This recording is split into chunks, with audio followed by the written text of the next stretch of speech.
இந்த குடும்பம், இன்ஸ்டிடியூட், நிர்வாகம் எல்லாத்துலயும் எல்லாரோட பங்கும் இருக்கிற மாதிரி பாத்துப்பேன். யாரு தப்பு செஞ்சாலும் நிக்க வச்சு கேள்வி கேட்பேன். யோசிக்காம தண்டனை கொடுத்துருவேன். அப்படி இதெல்லாம் நடக்கணும்னா எனக்கு ஓட்டு போட்டு என்ன இந்த வீட்டுக்குள்ள வருவீங்க. இல்லனா இந்த பிரீத்தியை கட்டிட்டு அழுங்க. எனக்கு எந்த நஷ்டமும் இல்ல. முடிச்சிட்டியா? ஆண்டி நீங்க சொல்லுங்க. இப்போ நான் சொல்றதுக்கு ஒண்ணும் இல்ல. இவளும் இவ அப்பாவும் இந்த வீட்டுக்குள்ளேயே இருக்க கூடாதுன்னு நான் நினைக்கிறேன்.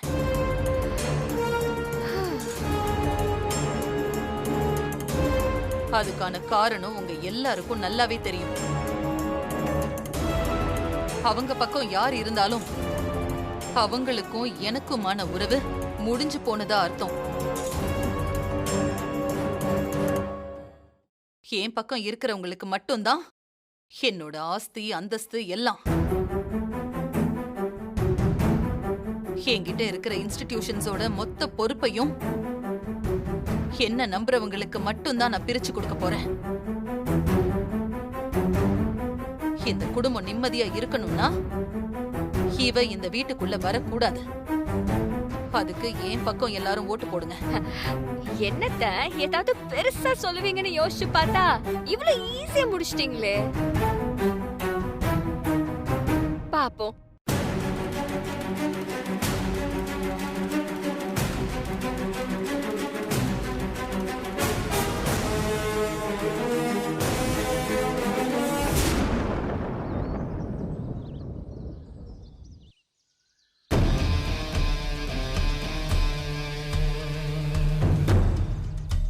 ஆண்டி நீங்க நினைக்கிற மாதிரி எல்லாருமே நமக்கே ஓட்டு போடுவாங்கன்னு நம்பிக்கை இருக்கா? போட மாட்டாங்கன்னு சொல்றியா? இல்ல ஆண்டி, அந்த வித்யா எல்லாரையும் எப்படியாவது அவ பக்கமே திருப்பலான்னு முயற்சி பண்ணுவா. கூட அங்கிள் வேற இருக்காரு. அதனால நீங்க எல்லாரையும் ஒரு தடவை கூப்பிட்டு பேசிட்டீங்கன்னா நல்லா இருக்கும்னு நினைக்கிறேன். சரி, எல்லாரையும் வர சொல்லு.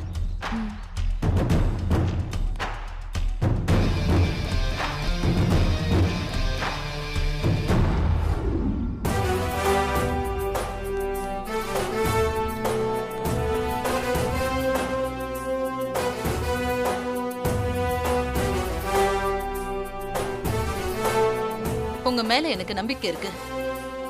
இருந்தாலும் நான் கேக்குறேன், மனசா நீ யாருக்கு ஓட்டு போடுவ? உங்களுக்கு தாமா. நீ அந்த வித்யா மேல ரொம்ப பாசமா இருந்த. உன் அப்பான்னா உனக்கு உயிர். அப்படி இருக்கும்போது அவங்க இங்க இருந்தா நல்லதுன்னு தானே நீ நினைப்ப?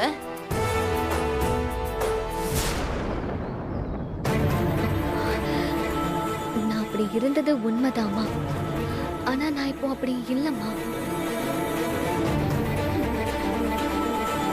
வித்யா இந்த வீட்டுல இருக்கிறதுல எனக்கு துளி கூட விருப்பம் இல்லை. கண்டிப்பா நான் அவளுக்கு ஓட்டு போட மாட்டேன். நீங்க என்ன நம்பலாம். ஸ்னேகா, நீ கண்ணு மூடிட்டு நான் உங்களுக்கு தான் அந்த ஓட்டு போடுவேன். என்கிட்ட நீங்க அதை பத்தி கேட்கவே வேண்டாம். அந்த வித்யா உங்களுக்கு எப்படி எல்லாம் அவமானப்படுத்திருக்கா? அவளை எப்படி நான் உள்ள வரவிடுவேன்? விஜய், நீ? நானும் உங்களுக்கு தான் ஓட்டு போடுவேன். அவங்க ஊர்ல இருக்கும்போது நீ தானடா அவங்க கூட போன்ல பேசிட்டு இருந்த. பிரீத்திய சந்தேகப்பட்ட. நீ எப்படி எனக்கு ஓட்டு போடுவ? என்னோட விருப்பத்தை தாண்டி நீங்க என்ன சொன்னாலும் நான் செய்வேன். ஏமாத்த மாட்டேன்னு நம்புறேன். ஆண்டி இது நமக்கு பத்தாதா ஆண்டி? அவங்க பக்கத்துல இருந்தும் யாராவது ஒரு ஆளை நமக்கு ஓட் போட வச்சா நம்ம டீம் இன்னும் ஸ்ட்ராங் ஆயிடும். அங்க இருந்து யாரு நமக்கு ஓட்டு போடுவா? வாய்ப்பே இல்ல. ஏன் போட மாட்டாங்க? என்னதான் அங்கிள் அந்த பக்கம் இருந்தாலும் அவருக்கு ஆண்டி மேல பாசம் அப்படியே தான் இருக்கும்.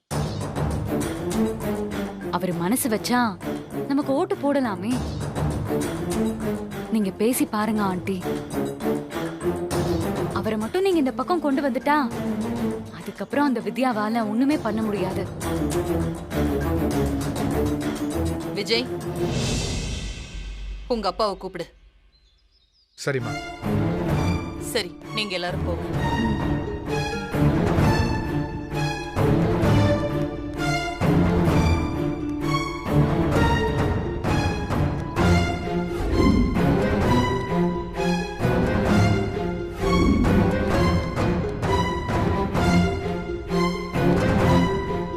எதுக்கு என்ன வர சொன்ன?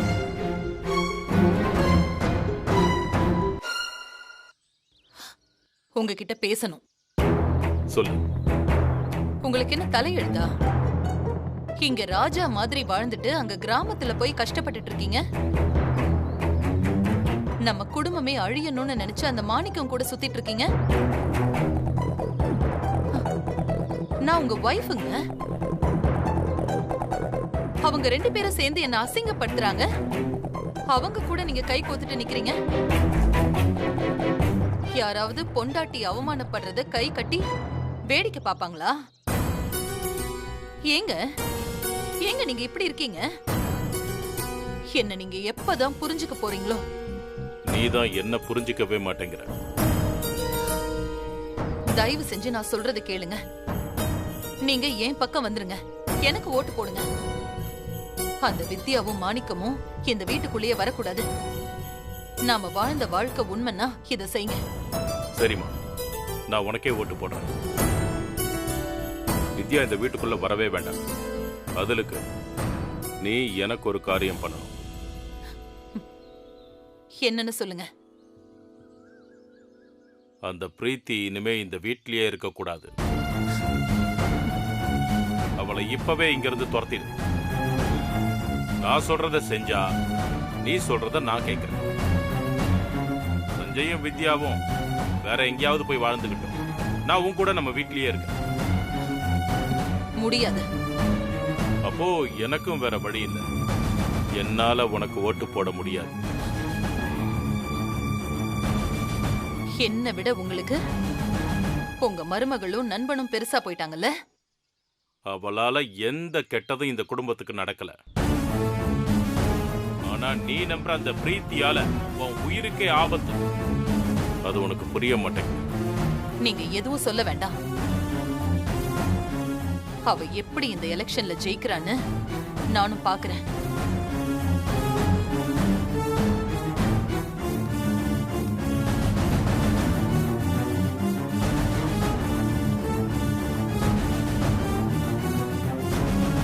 உன்னை வித்யாவால மட்டும்தான் திருத்த முடியும்.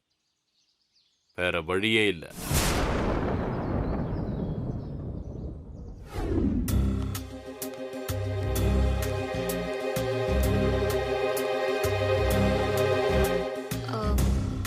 மாமா, அத்தை எதுக்கு உங்களை தனியா கூப்பிட்டு பேசினாங்க? வேற எதுக்கு? அவ என்கிட்டயே உனக்கு எதிரா ஓட்டு போட சொல்றாமா? நீங்க சரின்னு சொல்லிருக்கணுமே. என்னம்மா நீ? இல்ல மாமா, அத்தைக்கு உங்களுக்கும் உள்ளுக்குள்ள எவ்வளவு லவ் இருக்குன்னு எனக்கு நல்லா தெரியும்.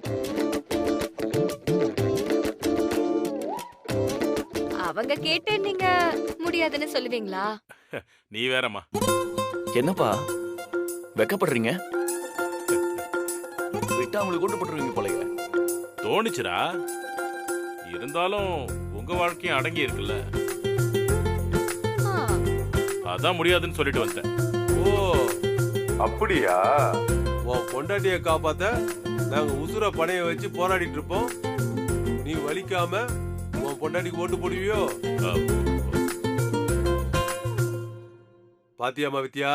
டேடே சும்மா சொன்னண்டா. பிரீத்தியை இந்த வீட்டை விட்டு அனுப்பாத வரைக்கும் அவ என்ன சொன்னாலும் நான் கேட்க முடியாதுன்னு சொல்லிட்டே வந்துட்டேன். வித்யா, இவனை நம்ப முடியாதுமா. இவன் மேல எப்போ ஒரு கண்ணு வச்சுக்கணும். வித்யா, இந்த டீம்ல இருக்கிற ஏன் வரைக்கும் வேதா ஓட்டு கேட்கிறா. அப்படி இருக்கும்போது நீயும் அவங்க டீம்ல இருந்து நம்ம பக்கம் ஆளை கூப்பிடுமா. இல்லைன்னா ஜெயிக்க முடியாதுமா. முதல்ல யார தூக்கலாம்?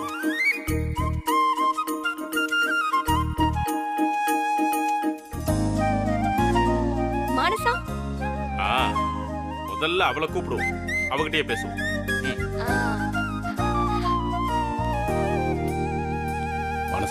மானசா, ஏய் மானசா, என்ன நான் வந்ததுல இருந்து நீ என்கிட்ட சரியாவே பேச மாட்ற? என்ன பேசணும்? வித்யாதனமா உனக்கு க்ளோஸ் ஃப்ரெண்டு. அவ இந்த வீட்டுக்கு வரணும்னு ஆசைப்பட்டவ நீதானே? அதெல்லாம் பழைய கதைப்பா. இப்ப இவ இங்க வந்ததுல எனக்கு ஒரு துளி கூட விருப்பம் இல்ல.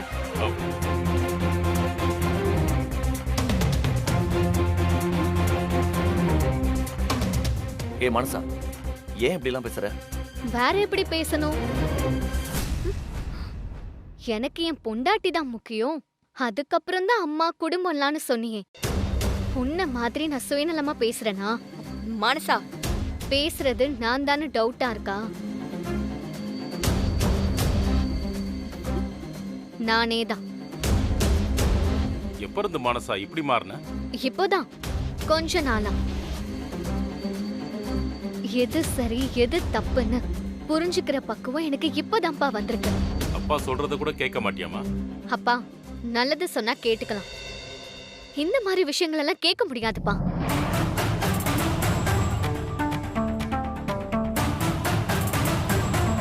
அப்ப நீ வித்யாக்கு ஓட்டு போட மாட்டியா? இவ இந்த வீட்டுக்குள்ள வந்ததே எனக்கு பிடிக்கலன்னு சொல்றேன். நான் எப்படிப்பா இவளுக்கு ஓட்டு போடுவேன்? சான்ஸே இல்ல.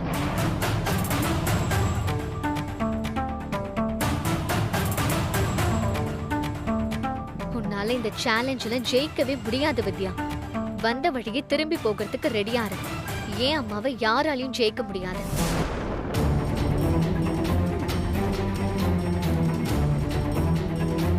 மனசா, மனசா,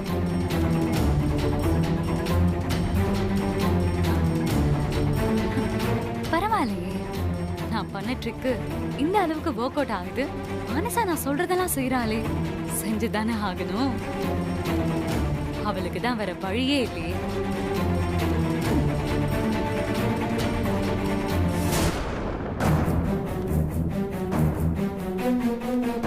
என்ன வித்யா, நகமும் சதையுமா இருந்த மானசாவே உனக்கு எதிரா மாறிட்டாளேன்னு பாக்குறியா? அதெல்லாம் இனிமே அப்படிதான். இதெல்லாம் ஒரு சின்ன சாம்பிள் மட்டும்தான். இதை விட பெரிய அதிர்ச்சிலாம் உன் லைன்ல காத்துட்டு இருக்கு. எல்லாத்துக்கும் ரெடியா இருந்துக்கோ.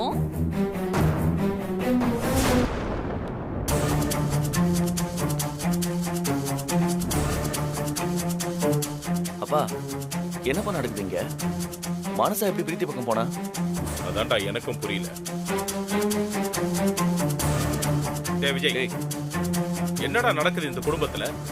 உன் அம்மா மட்டும்தான் மாறி இருக்கான்னு பார்த்தா உன் தங்கச்சி எப்படி பேசுறா? அப்பா, ஸ்னேகாவும் மாறிட்டா. எப்படிடா? எல்லாமே மர்மமா இருக்குப்பா. பிரீத்தி தான் இதெல்லாம் பண்றா. ஆனா என்ன ரீசன் எனக்கு தெரியல. நானே மனசா கிட்ட ஏன் இப்படி பண்றேன்னு கேட்டு பார்த்துட்டேன். ஆனா அவ சரியான பதிலே சொல்ல மாட்டான். பிரீத்தி சொல்ற எல்லாத்துக்கும் தலையாட்டுறான். ஒரு மாசம் என் பொண்ணு இந்த வீட்டுல இல்ல. அதுக்குள்ள இந்த குடும்பம் என்னென்ன நிலைமைக்கு வந்திருக்கு பாத்தியா? என் பொண்ணை அவமானப்படுத்தி அனுப்புனீங்கல்ல, அதுக்கான தண்டனை தாண்டா இதெல்லாம். வித்யா, உனக்கு இங்க வேலை அதிகமா இருக்கு போல இருக்குமா? பாத்துக்கலாம்ப்பா. சவால் இல்லாத வாழ்க்கையில என்ன சுவாரஸ்யம் இருக்கு? எல்லாத்தையும் ஃபேஸ் பண்ணுவோம். மானசாவும் நமக்கு எதிராக ஓட்டு போட்டா நீ இந்த எலெக்ஷன்ல ஜெயிக்கவே முடியாதுமா. எப்படியாவது ஒரு ஆளையாவது அந்த பக்கத்துல இருந்து நம்ம பக்கம் கொண்டு வரணும். என்ன பண்ணலாம்?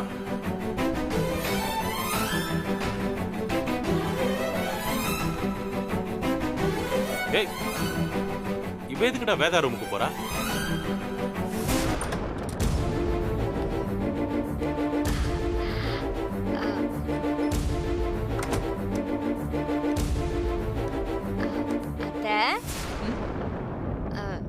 அத்தை, எனக்கு உங்க நிலைமை புரியுது. வெளிப்படையா உங்களால எனக்கு சப்போர்ட் பண்ண முடியாதுதான். ஆனா ரகசியமா எனக்கு ஓட்டு போடுங்க. நான் வீட்டுக்குள்ள வந்துட்டா உங்களுக்கு தான் நல்லது. இல்ல என்ன உங்க எதிரியா தான் பாப்பீங்கன்னா அதுவும் ஓகே தான். எதிரிய ஒரே வீட்டுல வச்சுக்கிட்டு எதிரும் புதிருமா மோதி பாக்குறதும் நல்லா தானே இருக்கும். என்ன நீங்க தோக்கடிக்கலாம், நான் உங்களை தோக்கடிக்கிறதுக்கு ட்ரை பண்ணலாம். அதுக்காகவாவது எனக்கு ஓட்டு போடுங்க. தோல்வி பயம் வந்த உடனே என்கிட்டயே நீ ஓட்டு கேட்க வந்துட்டல. என் பக்கம் தான் நிப்பாருன்னு தெரிஞ்சும் நீங்க மாமா கிட்ட ஓட்டு கேக்கும்போது நான் உங்ககிட்ட ஓட்டு கேட்க கூடாதா? உன்னால இந்த வீட்டுக்குள்ள வரவே முடியாது. என்னோட மோதிர முதல் தடவையே நீ தோக்கதான் போற. சரி பார்க்கலாம் அத்தை.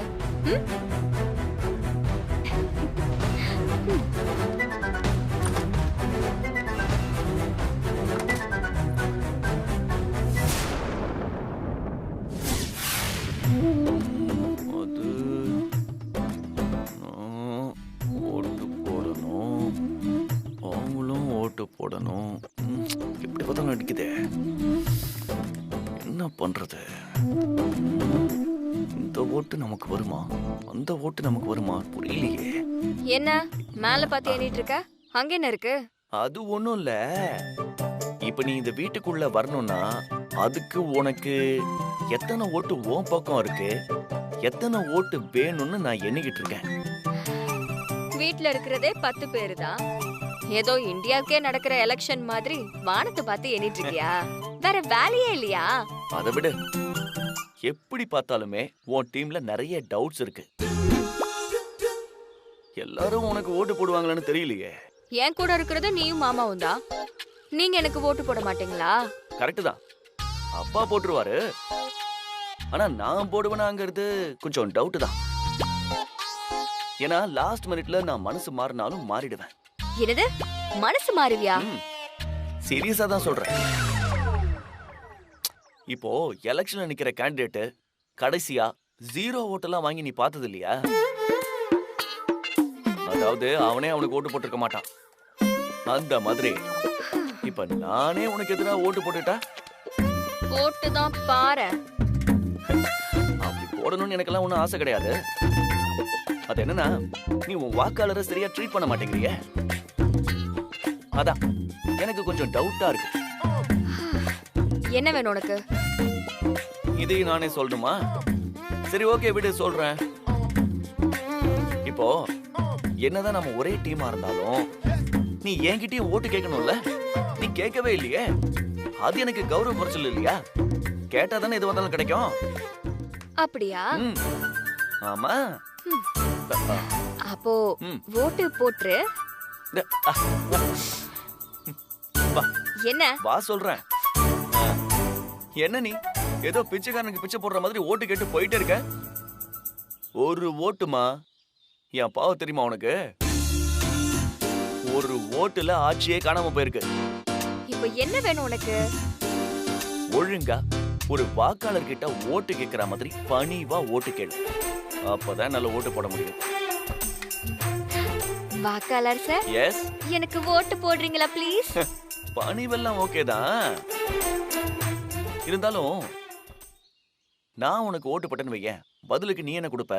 என்னது புரியலையா உனக்கு? இப்பெல்லாம் எல்லா எலெக்ஷனுமே டீலிங் தான். இப்ப நீ எனக்கு ஏதாவது கொடுத்தாதான் நான் உனக்கு ஓட்டு போட முடியும். அதான் வீட்டுக்கு நடுவுல வச்சு எனக்கு ஓட்டு போட்டா என்ன செய்வேன்னு பாயிண்டா சொன்னல. அப்புறம் என்ன? ஹேய், அதெல்லாம் ஃபேமிலிக்கு. எனக்கு என்ன பண்ணுவ? உனக்கு என்ன பண்ணணும்? பெருசா ஒண்ணும் இல்ல. காதல் தூக்கலாம், சும்மா ஸ்ட்ராங்கா நச்சுன்னு ஒரு முத்தம் வேணும். என்னது? சத்தம் போடாத. நீ இப்போ சத்தம் இல்லாம ஒரு முத்தம் கொடுத்தா கூட போதும். போடாடே. என்ன போடா? ஓ, அந்த அளவுக்கு திமிராடிச்சா? அப்புறம் நான் என் பொண்டாட்டி கூட பார்க்க மாட்டேன். என்னடா பண்ணுவ? உனக்கு பதிலா நான் முத்தம் கொடுத்துருவேன். திருந்தவே மாட்டியா நீ? என்ன திருத்தவே மாட்டியா நீ? என்ன போக விடு. அப்ப சத்தியமா சொல்றேன், நீ எனக்கு மட்டும் முத்தம் கொடுக்கலன்னு வையேன், நான் நோட்டாவுக்கு ஓட்டு போட்டுருவேன். இன்னைக்கு நைட் மொட்டை மாடியில உனக்காக நான் காத்துட்டு இருப்பேன். அங்க வந்து நீ எனக்கு முத்தம் கொடுக்கணும். அப்பதான் என் ஓட்டு உனக்கு கிடைக்கும். இல்லைன்னா கண்டிப்பா நோட்டாதான். மறந்துடாத. இன்னைக்கு நைட்டு மொட்டை மாடி முத்தம். அதை தவிர்த்து நீ என்ன சொன்னாலும் என் காது கேட்காதுமா.